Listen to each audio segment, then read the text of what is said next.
Hi everyone, my name is Guillermina Rojas and today I'm going to speak about end of life care. My patient is an 84 years old Hispanic with type 2 diabetes, hypertension, GERD, and COPD. He has a history of 13 years of hypertension, 70 years of diabetes, 70 years of GERD, and 2 years of COPD. He's very friendly and easy to approach. So I chose him to speak with me about end of life care.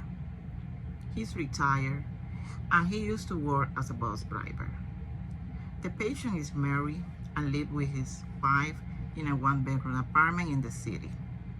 He has two male sons of the age of 40 and 45. They reside close to the patient home. The patient has two grandsons between the age of 15 and 18 who regularly visit him. The support he receives from his family is good. Patient receives home care 3 times a week for 8 hours.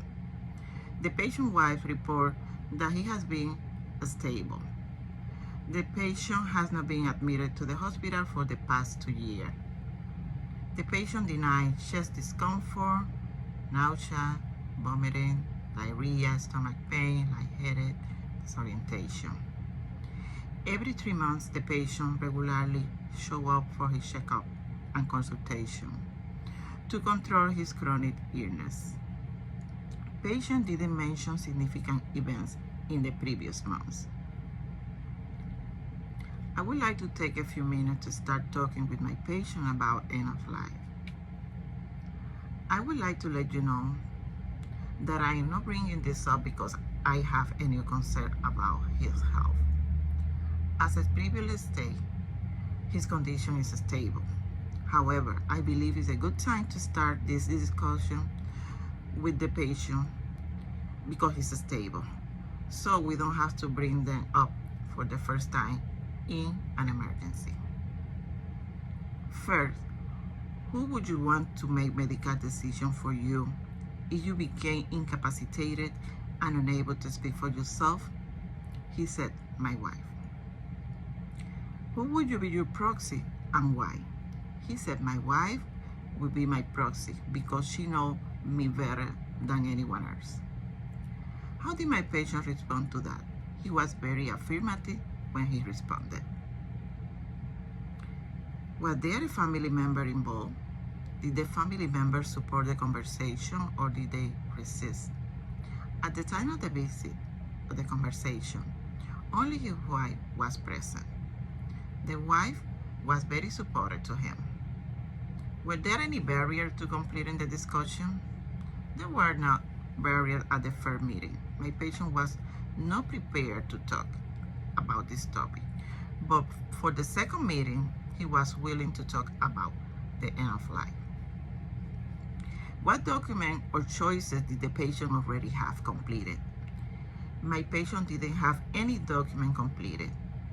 As a result of this conversation, he will start to complete and sign the necessary form.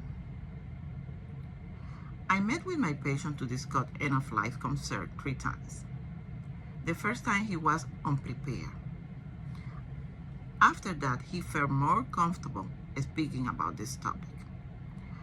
However, he was more than willing to discuss it today. I previously told him the importance of this topic and why we should discuss it. We understand that there are situations that occur near the end of life that must be addressed to carry out your wishes. For example, the individual may be having difficulty breathing and may require the use of a ventilator. I advise you to explore this concern with your family and reach an agreement. So, I'm going to begin by asking you some questions. I asked him, who come to your aid in an emergency? He said, my wife. Who provide you with emotional support? He also said, my wife. Then I asked him, who would you want to make decisions regarding your medical care if you were so ill that you couldn't communicate for yourself? He said, my wife could make any decision about my medical care. After that, I asked him, is her situation changed? When would he be willing to move from attempting to cure an illness to enjoy the end of life as much as possible? And he answered, when there was no hope for my condition, when the agony or discomfort is extreme, I believe prolonging such a life is worse than the individual death. During his response, I attentively listened to him and demonstrate empathy. As a result, he will establish trust. Then I asked him, if your heartbeat stopped, do you want the medical staff to attempt to restart it with electrical shock and chest compression? He said, okay. Alternately, would you prefer the medical staff to implant a tube in your trachea and attach you to a respirator if you stop breathing? His answer was no. I have no interest in living longer with a tube in my mouth. Do you know what the DNR is? His response was no. Then I will explain what this is. The DNR permits you to notify staff health care provider, including emergency medical services personnel, not to do a specific action. If you cease breathing or your heart stops beating, you must complete some form if you don't wish to receive CPR. Also, do you know what CPR is? No, I don't know. You have seen it on TV. During cardiopulmonary resuscitation, CPR, they apply pressure to the chest to maintain blood flow and assist with breathing, such as by mouth to mouth. Occasionally, an electrical shock is used to make the heart beat. CPR is only performed briefly until the patient arrives at the hospital. I will also explain what artificial respiration or ventilation imply. This means you receive assisted breathing when you are not able to do it on your own. A tube is inserted into the nose, mouth, or trachea. If you require the tube for more than a few weeks, a surgeon will likely place it directly in your throat. Additionally, the tube is attached to a machine, making it difficult for you to move. Also, I would like to ask you, do you understand the meaning of artificial nutrition and hydration? His response was, no, I need some clarification. Then, I will briefly explain to you. This medical treatment allows a person who cannot eat or drink to receive food and liquid. Fluids are administered through a needle inserted into a vein. Due to the risk of infection and difficulty keeping the needle in place, this is usually only performed for a few days. Occasionally, food and water are delivered to the stomach via a tube passed through the nose and throat. Yes, he said. Yes, the tube must remain in place for an extended period. A surgeon will place it directly in the stomach. The various forms of the tube feeding differ from regular feeding and drinking because the recipient cannot taste or feel the food or liquids. The individual also lacks control over the consumption of food and liquid. The doctor and nurse determine the patient's food and water intake in this manner. Then I told my patient that occasionally, but not always, the effectiveness of this treatment depends on the presence of other medical conditions. When a terminally ill person cannot eat or drink, this usually indicates that the body has ceased functioning normally and there is no chance of recovery. If this is the case, tube feeding alone will not improve the patient's condition. Then my patient said, I don't want to be bothered during my final days because I want to die in peace. I don't want to be stressed out. Then I asked him, how about pain and relief? Do you know about it? No, I need to know about that. During your final day, doctor can manage pain and discomfort without suffering. A doctor treatment strategy with a patient or family should always include relief.